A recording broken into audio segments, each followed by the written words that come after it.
अस्सलाम वालेकुम स्टूडेंट्स। आज जो है हमारा टॉपिक है लेंथेनाइड्स। लेंथेनाइड्स जो हैं these are 4f block elements of the periodic table. ठीक है, इनको 4f ब्लॉक एलिमेंट्स क्यों कहा जाता है? क्योंकि जब इनकी इलेक्ट्रॉनिक कॉन्फ़िगरेशन लिखी जाती है तो उसमें 4f ऑर्बिटल जो है 4s सबशेल जो है वो इन्वॉल्व होता है। ठीक है, इनके और भी मुख्तलिफ जो है वो नाम है, लाइक इनको हम फर्स्ट इनर ट्रांजिशन सीरीज भी कहते हैं। फर्स्ट इनर ट्रांजिशन एलिमेंट्स भी इनको कहा जाता है।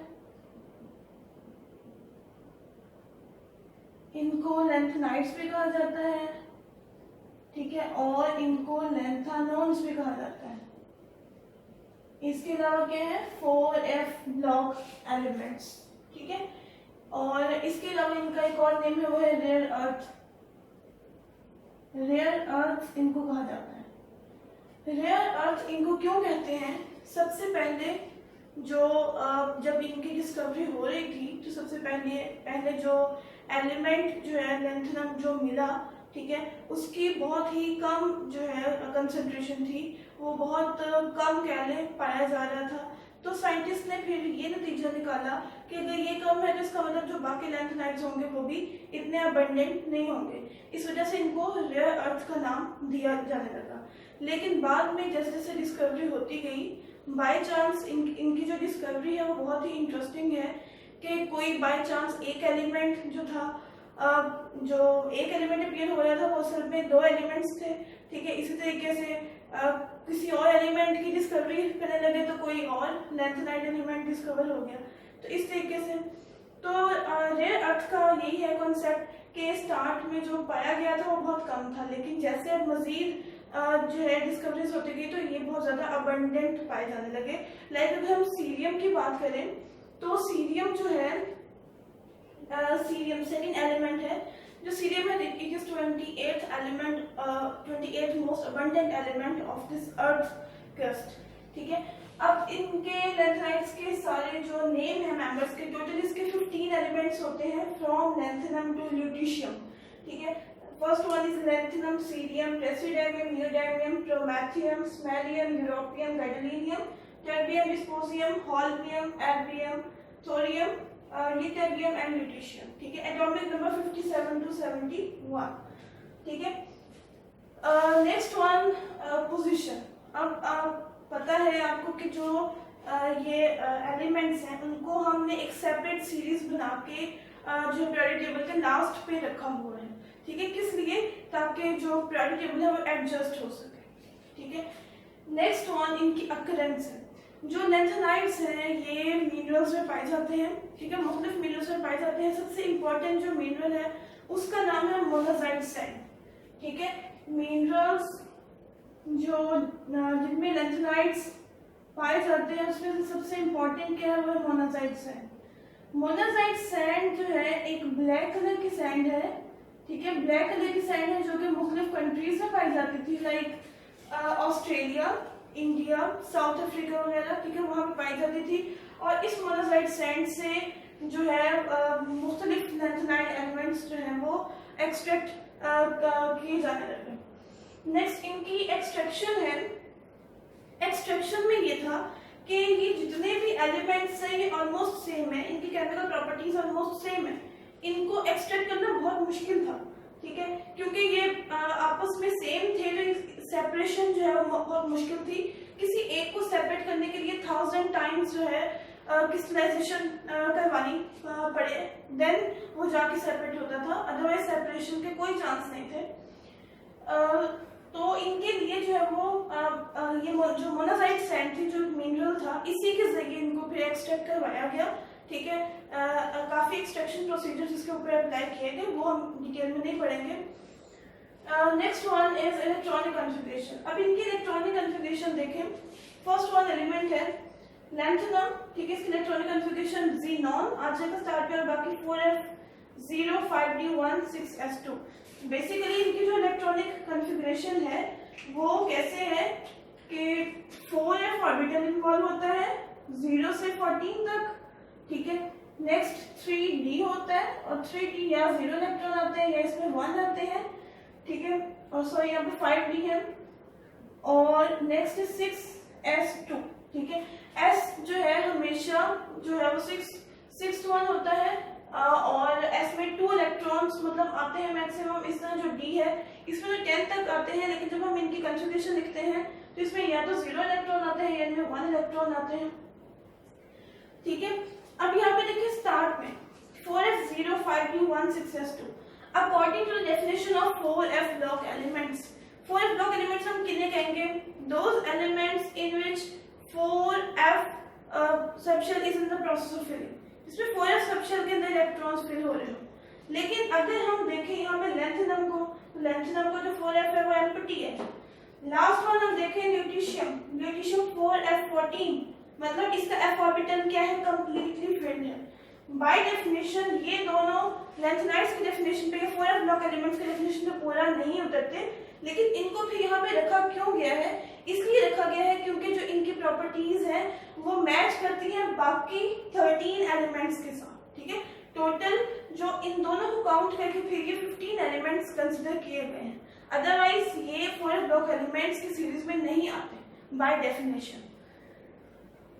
नेक्स्ट इनके इलेक्ट्रॉनिक कन्फिगरेशन अब आपने कंप्लीट जो है वो ये याद करनी है। देखिए स्टार्ट 4s0 से हो रहा है, ठीक है। f ऑर्बिटल जो है वो स्टार्ट में अनफिल्ड है, एम्प्टी है। आहिस्ता आहिस्ता उसके अंदर इलेक्ट्रॉन्स फिल होना शुरू हो गए, ठीक है। लेकिन अब ये जो फिलिंग ऑफ 4f ऑर्बिटल है ये भी एक सीक्वेंस में नहीं है। लाइक ये देखें लास्ट ये गैडोलिनियम, गैडोलिनियम को अगर हम देखें तो 4f7 5d 1 6s2 है। इससे पहले जो यूरोपियम है वो भी 4f7 है, मतलब अगर पहले 4f7 था तो इसको 4f8 होना चाहिए था, लेकिन ऐसा नहीं हुआ। क्यों नहीं हुआ? क्योंकि 4f और 5d ऑर्बिटल्स दोनों की एनर्जी गैडोलिनियम के अंदर सेम होती है, ठीक है। इस वजह से इलेक्ट्रॉन बजाय कि वो 4f ऑर्बिटल में जाता वो 5d में चला गया। इसके अलावा एक और रीजन ये है, वो है स्टेबिलिटी। स्टेबिलिटी का चक्कर है। स्टेबिलिटी के लिए आपने जो है वो याद रखना है कि कोई भी जो ऑर्बिटल है जब वो एम्प्टी हो, लाइक f0 एम्प्टी हो या वो हो हाफ फिल्ड मीन 7, ठीक है, या वो हो कंप्लीटली फिल्ड मीन 14। इन तीनों केसेस में से कोई होना चाहिए, या तो वो एम्प्टी हो या हाफ फिल्ड हो या वो फुल फिल्ड हो, then it will be stable, ठीक है। तब ये स्टेबल होगा, और बाकी सब केसेस में फिर वो अनस्टेबल होगा, ठीक है। तो स्टेबिलिटी के लिहाज से अगर हम देखें तो स्टेबिलिटी के लिहाज से ये गैडोलिनियम, यूरोपियम, इस तरीके से यहाँ पे लैंथेनम जो बिल्कुल एम्प्टी है, और ये लास्ट वन ल्यूटीशियम है 4f14 और ये टर्बियम है, ठीक है। तो ये ज्यादा स्टेबल है। नेक्स्ट अगर हम इनके ऑक्सीडेशन स्टेट की बात करें तो जितने भी एलिमेंट्स हैं वो जो है +3 ऑक्सीडेशन स्टेट शो करते हैं। ऑक्सीडेशन स्टेट इनकी जो होती है मोस्ट कॉमन इज +3, लेकिन इसके अलावा जो है ये मुख्तलिफ और स्टेट्स भी शो करते हैं, लाइक +2 भी शो करते हैं, +4 भी शो करते हैं, ठीक है। अब +3 देखें, सब के सब जो है ये नॉर्मल ऑक्सीडेशन स्टेट +3 शो करते हैं, और +3 तब आती है जब ये s और d ऑर्बिटल्स के इलेक्ट्रॉन इन्वॉल्व होते हैं, ठीक है। देखिए s के 2 है और d का 1 है, 2 और 1 3, ठीक है, +3 ऑक्सीडेशन स्टेट होगी। +2 जो है ये जस्ट s ऑर्बिटल्स के केस में आते हैं कि जिसमें जो d ऑर्बिटल है वो एम्प्टी है, s के अंदर इलेक्ट्रॉन है, उस केस में +2 ये शो करते हैं, लेकिन वो इतनी ज्यादा स्टेबल नहीं होती, ठीक है। +4 जो है ये कब शो करते हैं? जब इसमें f ऑर्बिटल के इलेक्ट्रॉन्स भी इन्वॉल्व हो जाते हैं, ठीक है। तो यहाँ पे लेकिन अगर हम देखें तो सारे एलिमेंट्स +3 शो कर रहे हैं, लेकिन जो 2 मोस्ट कॉमन है दीज आर यूरोपियम, ठीक है, एंड हियर इज टर्बियम। इनके जो इलेक्ट्रॉन्स हैं d ऑर्बिटल में देखें बिल्कुल एम्प्टी है, और 6s में कितने हैं? 2 है, तो मतलब इनके लिए ये 2 इलेक्ट्रॉन देना ज्यादा इजी है। ये जो 4f7 है और ये 4f14 है, ये भी दोनों क्या है? ये स्टेबल है, ठीक है। अकॉर्डिंग टू दिस रूल ये स्टेबल है, so ये इलेक्ट्रॉन नहीं देंगे। जब ये इलेक्ट्रॉन नहीं देंगे तो जस्ट इलेक्ट्रॉन 6s ऑर्बिटल के जो है वो यूज होंगे, और इस तरीके से ये जो ऑक्सीडेशन स्टेट है वो +2 शो करेंगे, ठीक है। अब है कि अगर +3 शो करते हैं तो इनकी जो बॉन्डिंग है वो थोड़ी सी स्ट्रॉन्ग होती है, ठीक है। लेकिन अगर ये +2 शो करते हैं देन इनकी मेटालिक बॉन्डिंग जो है वो वीक होती है क्योंकि कम इलेक्ट्रॉन इन्वॉल्व हुए।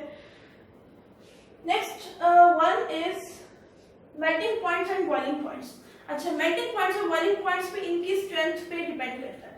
मेल्टिंग पॉइंट्स और बॉइलिंग पॉइंट्स जो है वो फेयरली हाई होते हैं as we move from left to right in lanthanide series. किस तरीके से ये फेयरली हाई होते हैं कि कभी ये हाई हो रहे होते हैं, कभी ये लो हो रहे होते हैं। किस केस में?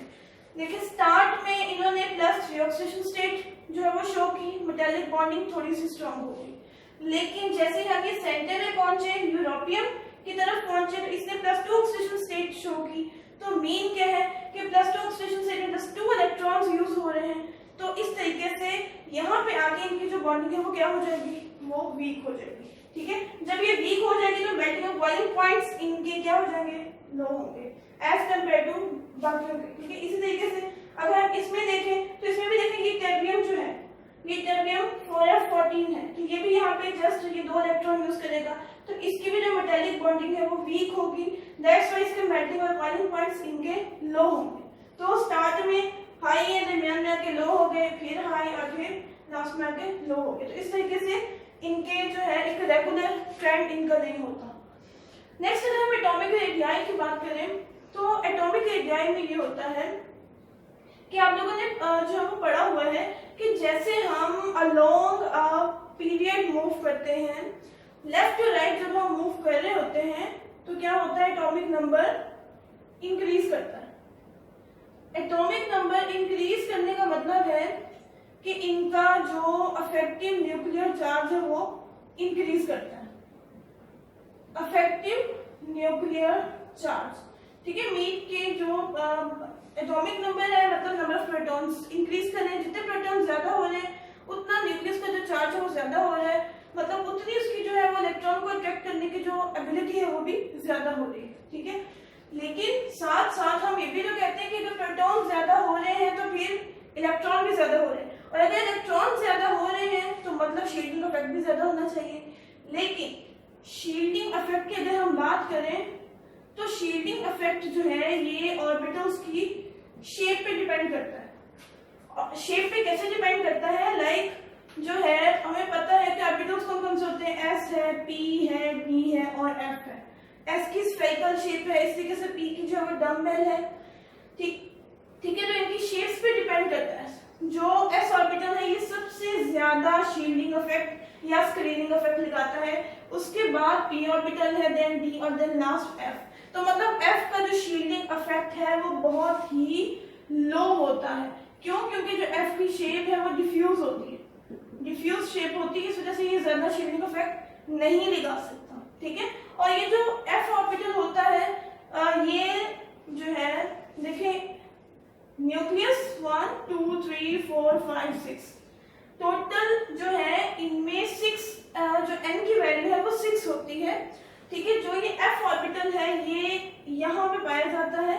ठीक है, दिस वन इज 4f जो हम कह रहे हैं।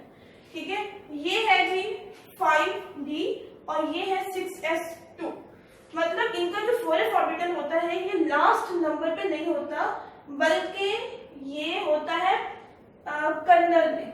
हाँ जी, लास्ट जो ये हम n की वैल्यू कह रहे हैं, जो लास्ट वाला ऑर्बिटल है दैट इज वैलेंस। वैलेंस से पहले ठीक है जो होता है इसको हम कहते हैं पेनल्टीमेट शेल। ठीक है, इस तरीके से उससे जो पहले होता है वो होता है कर्नल। तो जो 4f ऑर्बिटल है ये किसमें प्रेजेंट होता है, ये कर्नल में होता है, डीप मतलब अंदर करके डीप इनसाइड होता है। ठीक है, और इस वजह से और क्योंकि इसकी डिफ्यूज शेप होती है तो ये ज्यादा जो है वो रिपल्शन नहीं लगा सकता। जो इलेक्ट्रॉन इलेक्ट्रॉन रिपल्शन होती है शील्डिंग इफेक्ट के केस में वो ये ज्यादा नहीं लगा सकता। जब ये ज्यादा नहीं लगा सकते इसका मतलब जो एटॉमिक रेडियाई है वो इंक्रीज नहीं होते। ठीक है, क्योंकि शील्डिंग इफेक्ट अगर होगा तभी एटॉमिक रेडियाई इंक्रीज होंगे। तो अगर हम फिर यहाँ पे शील्डिंग इफेक्ट अगर कम है इसका मतलब यहाँ पे फिर कौन सा इफेक्ट है, यहाँ पे अफेक्टिव न्यूक्लियर चार्ज का इफेक्ट है कि अफेक्टिव न्यूक्लियर चार्ज ज्यादा होता है, ये डोमिनेट करता है, जिसकी वजह से जो एटॉमिक रेडियस है, जो एटॉमिक रेडियाई है इनके वो क्या होते हैं, वो डिक्रीज होते हैं। लेकिन इन दोनों के केस में यूरोपियम और यूटेरियम इन दोनों के केसेस में इनके एटॉमिक रेडियाई इंक्रीज होते हैं। ठीक है,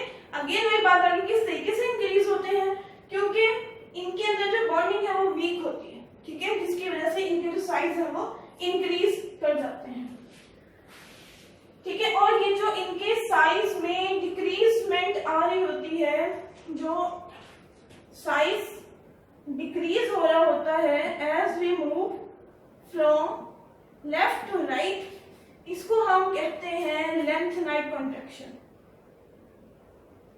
लेंथेनाइड कॉन्ट्रैक्शन का इनको नाम दिया जाता है। तो लेंथेनाइड कॉन्ट्रैक्शन में मतलब कॉन्ट्रैक्ट हो गया कि इनका साइज क्या हो गया, रिड्यूस हो गया। और ये लेंथेनाइड कॉन्ट्रैक्शन के इफेक्ट्स क्या होते हैं? इफेक्ट्स ये होते हैं सबसे पहले कि इनका जो बेसिक कैरेक्टर है, बेसिक ये हाइड्रोक्साइड्स बनाते हैं और बेसिक हाइड्रोक्साइड्स जो है वो किस टाइप की होती हैं? ये होती है जी मेटल और साथ में OH थ्राइस। ये थ्राइस क्यों आया? क्योंकि हम कह रहे हैं कि नॉर्मल इनकी ऑक्सीडेशन स्टेट क्या है, +3 है, ठीक है। इस तरीके से इस टाइप की बेसिक ऑक्साइड्स बनाते हैं, लेकिन जैसे ही हम अलोंग अ पीरियड मूव करते हैं तो बेसिक ऑक्साइड्स जो है इनकी स्ट्रेंथ क्या हो जाती है, इनकी स्ट्रेंथ डिक्रीज हो जाती है, ठीक है, इनकी स्ट्रेंथ डिक्रीज हो जाती है। और वैसे भी ये पढ़ा हुआ है कि जो स्टार्ट के एलिमेंट्स होते हैं पीरियोडिक टेबल के वो क्या होते हैं, मेटल्स। मेटल्स कौन से ऑक्साइड्स बनाते हैं, बेसिक ऑक्साइड्स बनाते हैं। लास्ट में हम चले जाए तो क्या होते हैं, नॉन मेटल्स। नॉन मेटल्स कौन से ऑक्साइड्स बनाते हैं, एसिडिक ऑक्साइड्स बनाते हैं। तो मतलब स्टार्ट में बेसिक ऑक्साइड्स या हाइड्रोक्साइड्स का कैरेक्टर इंक्रीज होगा, लेकिन जैसे ही हम अलोंग अ पीरियड मूव करेंगे तो क्या होगा, बेसिक हाइड्रोक्साइड का जो कैरेक्टर है वो डिक्रीज होना शुरू हो जाएगा, ठीक है। एक तो ये इफेक्ट होता है लेंथेनाइड कॉन्ट्रैक्शन का। सेकेंड इफेक्ट यही है इनका कि क्योंकि इनकी केमिकल प्रॉपर्टीज क्या होती है, ऑलमोस्ट सेम होती है, केमिकल प्रॉपर्टीज सेम होती है, इसलिए इनको जो है वो सेपरेट करना बहुत डिफिकल्ट हो जाता है, ठीक है। बहुत मुश्किल से इनको सेपरेट किया जाता है क्योंकि सबके ऑलमोस्ट सेम साइजेस होते हैं, ठीक है। नेक्स्ट वन अगर हम बात करें तो वो है डेंसिटी। इनकी लो डेंसिटी होती है, ठीक है। अब ये डेंसिटी भी किस पे डिपेंड कर रही है, ये इनकी मेटालिक बॉन्डिंग पे डिपेंड कर रही है, लेकिन मतलब स्टार्ट में इनकी डेंसिटी लो होती है और इसका कोई डेफिनेट ट्रेंड नहीं होता, ठीक है। Just like any other properties का कोई डेफिनेट ट्रेंड नहीं है कि ये सीक्वेंस इंक्रीज हो रही है या डिक्रीज हो रही है। तो डेंसिटी स्टार्ट में जो है वो डिक्रीज होती है, लेकिन अगेन इन दोनों के केस में क्या होता है, थोड़ी सी डेंसिटी जो है वो इंक्रीज इन दोनों के केस में पर्टिकुलरली डिक्रीज होती है, क्योंकि हमने भी क्या पढ़ा, इनके मेटालिक बॉन्डिंग वीक है तो मतलब इनका जो साइज है वो क्या हो गया, बड़ा हो गया। और आपको पता है डेंसिटी किसकी इक्वल होती है, मास ओवर वॉल्यूम के। जब वॉल्यूम इंक्रीज हो जाएगा तो डेंसिटी क्या हो जाएगी, डिक्रीज हो जाएगी। तो इसमें इन दोनों में डेंसिटी की जो डिक्रीजमेंट है वो ज्यादा होती है देन एनी अदर एलिमेंट, ठीक है। बाकियों के केस में थोड़ी सी बॉन्डिंग जो है वो स्ट्रॉन्ग थी, इस वजह से उनकी डेंसिटी इंक्रीज होती है। नेक्स्ट आयोनाइजेशन एनर्जी की बात करें तो आयोनाइजेशन एनर्जी भी क्या होती है, energy which is required to remove the electron. अब है कि जितनी जो है वो ज्यादा स्ट्रेंथ होगी, इसका मतलब इलेक्ट्रॉन को निकालना उतना मुश्किल हो जाएगा, लेकिन इनके केस में जो है कोई इतनी स्ट्रेंथ नहीं है, तो इनकी आयोनाइजेशन एनर्जी की जो वैल्यूज है वो डिक्रीज करती है, ठीक है, वो लो होती है। Next one is colour. हाँ जी, जिस तरह ट्रांजिशन एलिमेंट्स जो है वो कलर शो करते हैं, इसी तरीके से ये जो 4s ब्लॉक एलिमेंट्स हैं ये भी कलर शो करते हैं। ये कलर शो कैसे करते हैं, कलर शो करने की एक रीजन होती है कि जो ऑर्बिटल्स होते हैं वो अपनी लो एनर्जी स्टेट से हाई एनर्जी स्टेट में, एक इलेक्ट्रॉन है तो वो एनर्जी एब्सॉर्ब करता है और वो एनर्जी होती है इक्वल टू द डिफरेंस, कि इन दोनों एनर्जी लेवल्स में जितना डिफरेंस है उतनी वो एनर्जी को एब्सॉर्ब करेगा, ठीक है। वो एनर्जी एब्सॉर्ब करने के बाद वो जंप कर जाएगा हाई एनर्जी स्टेट में, ठीक है। ये हाई एनर्जी स्टेट है और ये क्या है, लो एनर्जी स्टेट है, ठीक है। तो ये एक इलेक्ट्रॉन है, उसने क्या किया, एनर्जी एब्सॉर्ब की। जो एनर्जी एब्सॉर्ब की है वो एनर्जी कहां से है, वो एनर्जी है ये विजिबल लाइट, ठीक है। जो विजिबल लाइट होती है इसको एब्सॉर्ब करते हैं, इस तरीके से जो इलेक्ट्रॉन है वो अपनी लो एनर्जी स्टेट से हाई एनर्जी स्टेट में जंप कर जाते हैं। अगर उन्हें दोबारा वापस आना हो तो वो क्या करेंगे, जितनी वो एनर्जी एब्सॉर्ब करके ऊपर पहुंचे थे उतनी एनर्जी रिलीज करके दोबारा वो अपनी ग्राउंड स्टेट में आ जाएंगे। तो इस तरीके से इसको हम कहते हैं एक्साइटेशन या ट्रांजिशन इसको हम कहते हैं। तो क्योंकि यहाँ पे f ऑर्बिटल्स इन्वॉल्व है तो इसको हम क्या कहेंगे, FF ट्रांजिशन, ठीक है। FF ट्रांजिशन के नतीजे में जो इलेक्ट्रॉन है वो इस तरीके से जंप करता है from low energy state to high energy state और ये कलर शो करते हैं। और कलर जो है याद रखना है कि ये जो हम कह रहे हैं, ये जो हमने रूल कहा है यहाँ पे एम्प्टी है, हाफ फिल्ड है या कंप्लीटली फिल्ड है, ये इन जो मतलब जो स्टेबल है वो कलर शो नहीं करते, वो कलर शो नहीं करेंगे क्योंकि उनमें एफएफ ट्रांजिशन नहीं होगी, ठीक है। और किन के केस में नहीं होगी, ये लैंथेनम, यूरोपियम एंड लीटरकर, तो इनके केस में जो है एफएफ ट्रांजिशन नहीं होनी, इस वजह से क्योंकि ये स्टेबल है और ये जो है कोई कलर शो नहीं करेंगे। लेकिन अगर हम बाकियों में देखें तो बाकियों में कोई इतनी स्टेबिलिटी नहीं है तो वो कलर शो करते हैं। और कलर का ये याद रखना है, कोई भी दो ऑक्सीडेशन स्टेट्स अगर हम किसी दो एलिमेंट्स की ले रहे हैं और उनकी इलेक्ट्रॉनिक कॉन्फ़िगरेशन सेम आ रही है, मतलब उनके अनपेयर्ड इलेक्ट्रॉन्स जो है वो सेम है, देन हम कहेंगे उनका कलर भी सेम है।